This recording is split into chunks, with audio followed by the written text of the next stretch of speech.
আমার নাম সিমি। আমার প্রশ্ন, ইসলামে কেন নারীদেরকে তাদের স্বামীকে তালাক দেওয়ার অনুমতি দেয়া হয়নি? বোন প্রশ্ন করলেন যে কেন নারীদেরকে স্বামীকে তালাকের অনুমতি দেওয়া হয়নি। তালাক প্রসঙ্গে বলতে গেলে বোন, বিস্তৃতভাবে আপনি তালাককে 5 ক্যাটাগরিতে ভাগ করতে পারেন। একটা হচ্ছে স্বামী এবং স্ত্রীর পারস্পরিক সম্মতিতে, এটা প্রথম ক্যাটাগরি। দ্বিতীয় ক্যাটাগরি স্বামীর ইচ্ছায় একতরফাভাবে। তৃতীয় ক্যাটাগরি যদি নিকাহনামায় উল্লেখ করা হয়ে থাকে, একজন নারী যখন একজন পুরুষকে বিয়ে করেন তখন যদি তিনি চুক্তির মধ্যে এটা উল্লেখ করেন। কোরআনে কর্তৃত্ব পুরুষকে কেন দেওয়া হয়েছে এ ব্যাপারে আমি পরে আলোচনা করব। তবে নিকাহনামায় যেহেতু বিয়ে হচ্ছে একটা বৈবাহিক চুক্তি, একজন নারী যে কোনো শর্ত জুড়ে দিতে পারেন, এ ব্যাপারে নিষেধ নেই কোরআনে। এই শর্তও দিতে পারেন যে আমি চাই না আমার স্বামী দ্বিতীয় স্ত্রী গ্রহণ করুক, কেননা একজনের বেশি স্ত্রী গ্রহণ ইসলামে আবশ্যকীয় নয়। এতে রাজি থাকলে বিয়ে হবে, না হলে হবে না। মহিলা অন্য একজন পুরুষ অন্য একজন নারী খুঁজে নেবে। নারী এই শর্ত দিতে পারেন যে যতদিন আমি জীবিত আছি ততদিন তুমি দ্বিতীয় স্ত্রী গ্রহণ করো, আমি চাই না সেটা। কিন্তু আপনি কোরআন পরিপন্থী কোনো শর্ত দিতে পারবেন না। আপনি এমন শর্ত দিতে পারবেন না যে আমি চাই না তুমি নামাজ আদায় করো, কারণ নামাজ আদায় করাটা হচ্ছে অবশ্য কর্তব্য।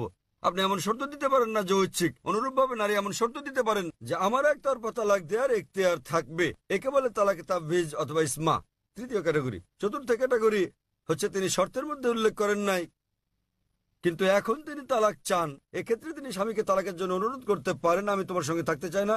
স্বামীর কাছে তালাকের অনুরোধ জানালে একে বলে খুলা। এবং পঞ্চম ক্যাটাগরি, যদি স্বামী রাজি না হয়, স্বামী তার সঙ্গে দুর্ব্যবহার করে, সেক্ষেত্রে তিনি কাজীর কাছে যেতে পারেন, বিচারকের কাছে যেতে পারেন এবং তিনি নিকাহে ফাস্ক বা বিবাহ বাতিল করতে পারেন। স্বামী খারাপ ব্যবহার করলে, স্ত্রীর অধিকার না দিলে তিনি বিচারকের কাছে যেতে পারবেন, বিবাহ বাতিল করতে পারবেন। তাহলে একজন মহিলাও তালাক দিতে পারেন। তবে স্বাভাবিক পরিস্থিতিতে পুরুষদেরই এই ক্ষমতা দেওয়া হয়েছে। কেন? কারণ বিয়ের সময় যে ব্যক্তি ক্ষতিগ্রস্ত হয় তিনি পুরুষ, নারী নন। নারী লাভবান।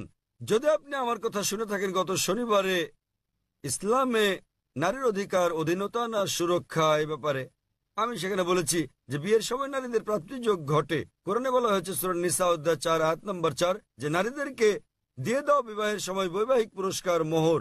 বিয়ের সময় স্বামী স্ত্রীকে দিয়ে থাকে নির্দিষ্ট পরিমাণ অর্থ মোহর। মোহর যে কোনো পরিমাণ হতে পারে।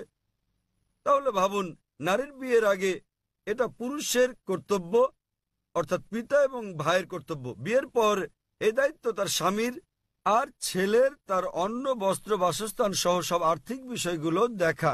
যদি তালাক হয়ে যায় তাহলে তার দেখাশোনার দায়িত্ব হচ্ছে পিতামাতার। পিতামাতা না থাকলে সমাজের দায়িত্ব তার দেখাশোনা করা। সমাজ না করলে ইসলামী রাষ্ট্রের দায়িত্ব তার দেখভাল করা। তাই সে আর্থিক দিক থেকে নিরাপদ। যদি তালাক হয়ে যায়, পুরুষ তালাক দেয়, তো তার মোহর লস, কিন্তু নারীর প্রাপ্তিযোগ আছে। এখন তার বিয়ের সম্ভাবনা রয়েছে, আবার বিয়ে করলে সে নতুন মোহর পায়। আর পুরুষ যদি আরেকজন নারীকে বিয়ে করতে যায়, নতুন করে মোহর দিতে হবে। যদি পুরুষ কর্তৃক নারীকে দেওয়া হয় তাহলে বিয়ের পর সে তালাক দিয়ে অর্থ উপার্জন করতে থাকবে, তাতে ক্ষতিগ্রস্ত কে? পুরুষ। সুতরাং সর্বশক্তিমান আল্লাহ অন্যভাবে পুরুষের মর্যাদা রক্ষা করে থাকেন। অন্যথায় ইসলামে পুরুষের অধিকার শীর্ষক লেকচার দিতে হবে।